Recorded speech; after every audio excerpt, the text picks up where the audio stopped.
This is the story of the gift left in the rain, a sheikh's final lesson in Detroit as it truly unfolded. The rain hammered against the cracked windows of the abandoned warehouse in Detroit's Corktown district. Inside, Sheikh Ammar al-Rashid stood motionless, his weathered hands trembling as he stared at the small wooden box on the concrete floor.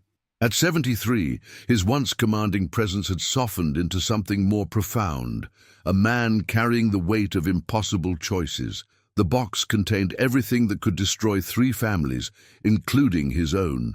Outside, the city that had become his unlikely home for the past decade continued its relentless transformation, unaware that one man's decision in this forgotten corner would ripple through generations. The sheikh's traditional white thobe was soaked through, clinging to his frail frame.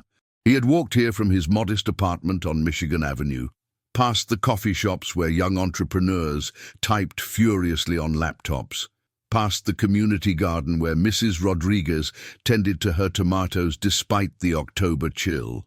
Detroit had taught him that redemption wasn't a destination, it was a daily practice. But tonight, that practice would be tested beyond anything he had ever imagined. If you're watching this story unfold, hit that like button and tell me in the comments which city has taught you the most about yourself. Sometimes the most unexpected places become our greatest teachers. 3 hours earlier, Sheikh Ammar had received a phone call that shattered his carefully constructed peace. The voice belonged to Marcus Thompson, a private investigator from Chicago who had been tracking down the survivors of a financial scandal that had rocked the Middle East 20 years ago. The Sheikh's late brother, Khalil, had been involved in embezzling millions from a charity fund meant for orphanages across 3 countries. The money had disappeared, the orphanages had closed, and hundreds of children had been left without hope. Khalil had died in a car accident before he could be prosecuted, taking his secrets to the grave, or so everyone believed. "And I found the account numbers," Marcus had said, his voice cutting through the static of a bad connection. "Your brother hid the money in offshore accounts. $12 million. Sheikh, still sitting there, untouched. The families of those children, they deserve to know." Sheikh Ammar had listened in silence, watching the autumn leaves dance outside his kitchen window. He had moved to Detroit after Khalil's death, carrying the shame of his family name like a stone in his chest. He had spent a decade building bridges in this wounded city, working with Pastor Williams at the Interfaith Center, teaching Arabic to refugees at the community college, sharing meals with anyone who would sit at his table. He had thought his brother's sins were buried with him. There's more," Marcus had continued. "The account access codes, they're in a safety deposit box registered under your name. Box 247 at First National Bank on Woodward Avenue. You've had the key this whole time." The sheikh had looked down at the small brass key he wore on a chain around his neck, hidden beneath his clothes. Khalil had given it to him the day before the accident, claiming it was for family documents.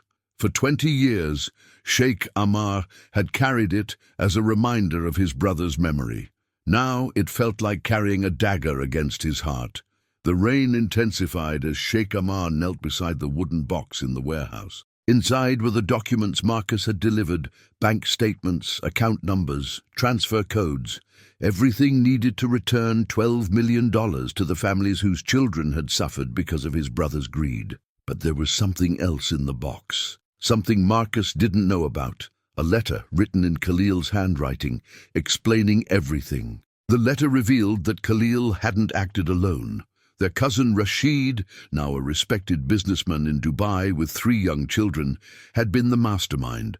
Khalil had been the fall guy, the one who would take the blame if they were caught. But Khalil had grown a conscience in his final weeks, planning to confess and return the money. The car accident had silenced him forever, leaving only this letter and the access codes as evidence of the truth. Sheikh Ammar's hands shook as he read his brother's words. "If something happens to me, you must choose. Save Rashid's family from disgrace or save the orphans from poverty. I cannot make this choice for you, brother. I can only pray that Allah guides your heart to wisdom. The sheikh closed his eyes and remembered the children he had met during his charity work in Detroit. Little Aisha from Somalia, who reminded him of the orphans his brother had betrayed. Marcus from the East Side, whose mother worked 3 jobs to keep him in school. These children had the same hungry eyes, the same desperate hope that he had seen in photographs from the closed orphanages overseas. But he also thought of Rashid's children, his own great-nieces and nephews, who would bear the shame of their father's crimes for the rest of their lives. Rashid's eldest daughter was about to start medical school. His son had just been accepted to MIT. Their dreams would crumble if the truth emerged. Here's the question that kept the sheikh awake for 20 years, and I want to know what you think. If you were in the sheikh's position, facing this choice between protecting innocent family members and seeking justice for forgotten victims, what would you have done? Drop your thoughts in the comments below. Sheikh Ammar stood and walked to the broken window. Looking out at the Detroit skyline, the Renaissance Center gleamed in the distance, a symbol of the city's refusal to surrender to its wounds. He had learned so much from this place about the possibility of redemption, about how broken things could be made beautiful again. But some breaks, he realized, could never be fully healed, only transformed into something different. He thought about his weekly dinners at Slow's Bar BQ, where he had become an unlikely regular despite his dietary restrictions. The owner, Tommy, had created a special vegetarian platter just for him, and they would sit for hours discussing philosophy and faith. Tommy had lost his restaurant once to bankruptcy, rebuilt it from nothing, and now employed 47 people. Sometimes, Tommy had told him, the only way forward is through the fire. The sheikh pulled out his phone and dialed a number he had memorized but never called. It rang 3 times before a familiar voice answered, "Rashid, it's Ammar." The conversation that followed was the most difficult of Sheikh Ammar's life. He told his cousin about Marcus, about the discovered accounts, about Khalil's letter. He listened as Rashid wept, confessing to crimes that had haunted him for 2 decades. Rashid had built his business empire on the foundation of stolen money, but every success had felt hollow, every achievement tainted by the memory of the children he had betrayed. "I've tried to make amends," Rashid whispered through the phone. "I've donated millions to charities, built schools, funded orphanages, but it's never enough. It can never be enough." "Then help me make it enough," Sheikh Ammar replied. "Come to Detroit. Face this with me." 3 days later, Rashid arrived at Detroit Metropolitan Airport, his face gaunt with sleepless nights and moral exhaustion. Sheikh Ammar met him at the baggage claim, and they embraced like the brothers they had once been. Together, they drove through the city that had become the Sheikh's sanctuary, past the Eastern Market, where vendors sold fresh produce to families rebuilding their lives, past the Detroit Institute of Arts, where beauty persisted despite decades of neglect. They went first to the bank, where the safety deposit box yielded its secrets, $12 million in accessible accounts plus 20 years of accumulated interest. Enough money to rebuild the orphanages, to fund scholarships for the children who had aged out of the system, to create something lasting and good from the ashes of betrayal. But Sheikh Ammar had a different plan. That evening, they gathered in the community center where Sheikh Ammar taught his Arabic classes. Present were Marcus Thompson, who had flown in from Chicago, Pastor Williams from the Interfaith Center, Imam Abdullah from the local mosque, and 3 representatives from international children's charities. The sheikh had also invited Mrs.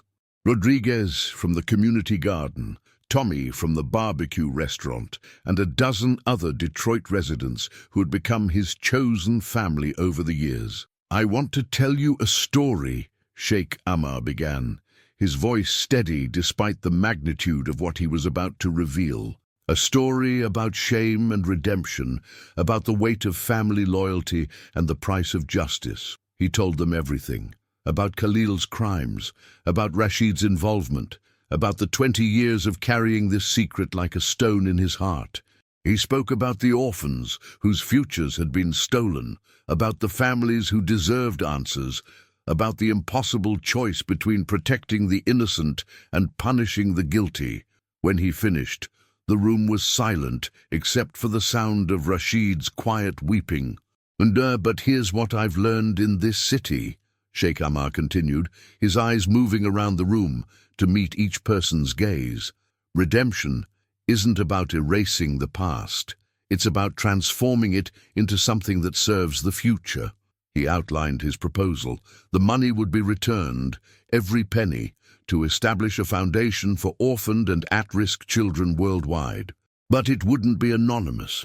Rashid would publicly confess his role, accept whatever legal consequences followed, and dedicate the remainder of his life to serving the foundation. His children, if they chose, could be part of that service, turning their family's shame into a legacy of healing. "And what about your brother's memory?" Pastor Williams asked gently. Sheikh Ammar smiled for the first time in days. "Khalil's final act was writing that letter, giving me the choice he couldn't make himself. His memory will be honored not by hiding his mistakes, but by ensuring they lead to something beautiful." The foundation was established 6 months later. The Al-Rashid Center for Children's Hope operated out of a renovated building in downtown Detroit, with satellite offices in Dubai, Chicago, and Austin. Rashid served 2 years in a minimum security prison for his crimes, spending his time developing educational programs for incarcerated fathers. Upon his release, he moved to Detroit to work full-time for the foundation. His children, after the initial shock and shame, chose to join the mission. His daughter deferred medical school for a year to help establish the foundation's health programs. His son changed his major from engineering to social work. They understood that their family's redemption would be measured not in years, but in the lives they touched. Sheikh Ammar lived to see the first class of scholarship recipients graduate from college, young people from Detroit, Dubai, and refugee camps around the world who had been given opportunities their parents could never have imagined. On his 78th birthday, surrounded by the children whose futures the foundation had secured, he finally felt the weight of his brother's sins lift from his shoulders. The wooden box that had contained those terrible secrets now sat on his desk, filled with letters from children around the world. Letters of gratitude, of hope, of dreams made possible by the transformation of an old man's impossible choice. Marcus Thompson, the private investigator who had started it all, became the foundation's chief financial officer, ensuring that every dollar was tracked and every promise kept. He often said that the Al-Rashid case had taught him that sometimes the greatest investigations weren't about exposing the truth, but about transforming it. On a rainy evening in November, exactly 5 years after that night in the warehouse, Sheikh Ammar sat in his favorite booth at Slow's BBQ, sharing his vegetarian platter with a young refugee from Syria who was learning English. The boy reminded him of the orphans in those old photographs, but his eyes held hope instead of desperation. "Tell me about your family," the boy asked in careful English. Sheikh Ammar smiled, thinking of Rashid working late at the foundation office, of his great nieces and nephews who now carried their family name with pride instead of shame, of the hundreds of children around the world who had been given second chances because one man chose courage over comfort. "My family," he said, "is everyone who believes that broken things can be made beautiful again." The rain continued to fall outside, washing the streets clean, preparing the ground for whatever would grow next. In Detroit, a city that understood resurrection, Sheikh Ammar al-Rashid had learned that the heaviest burdens, when shared with love and courage, could become the foundation for miracles. If this story moved you, if it reminded you that redemption is always possible even in our darkest moments, please subscribe and share this message with someone who needs to hear it. Sometimes the most powerful gift we can give is the belief that tomorrow can be different than today. The Sheikh's final lesson wasn't about the money he returned or the crimes he exposed. It was about the choice we all have, every single day, to transform our pain into purpose, our shame into service, and our secrets into the seeds of something beautiful.